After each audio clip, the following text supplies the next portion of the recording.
نن سبا ډیر خلک د بدن په دردونو، د هډوکو په کمزورۍ، د بندونو په درد، د ملا درد، د غاړې اکلخت او د عضلو په کش کېدو سخت تنګ دي. کار، سفر، ناسم ناستې ولاړې، زیاته ستړیا او د عمر زیاتېدل دا ستونزې نورې هم زیاتوي. ډېر خلک هر وخت درد وژونکي ګولۍ خوري، خو دا ګولۍ یوازې د لنډ وخت لپاره آرام راولي او وروسته بیا درد نور هم زیات شي. همدې لپاره خلک اوس د قدرتي او یوناني علاج طرف ته مخه کوي.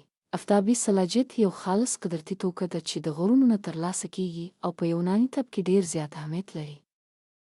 دا د بدن له دننه طاقت پیدا کوي او د هډوکو او بندونو درد په جرړه باندې کار کوي. افتابي سلاجت د هډوکو لپاره ډیر فایدمند ده. دا د بندونو سختي کموي، د ملا درد آراموي، د غاړې اکلخت ختموي او د عضلو کش کېدل ښه کوي. همدارنګه دا د بدن عمومي کمزوري ختموي او انسان ته تازګي او طاقت ورکوي. دا دوا په خاصه طریقه تیاره شوې ده چې پکې هیڅ قسم کیمیاوي شیان نشته.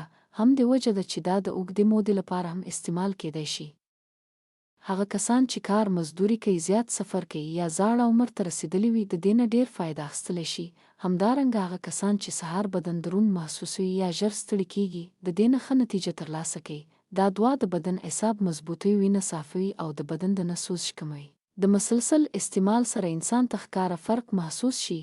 خو یوه ضروري خبره یاد ساتل پکار دي: که تاسو شوګر لرئ، د وینې فشار لرئ یا کومه بله بیماری لرئ او یا باقاعده دوايانې استعمالوئ، نو د استعمال نه مخکې د حکیم صاحب سره ضرور مشوره وکړئ.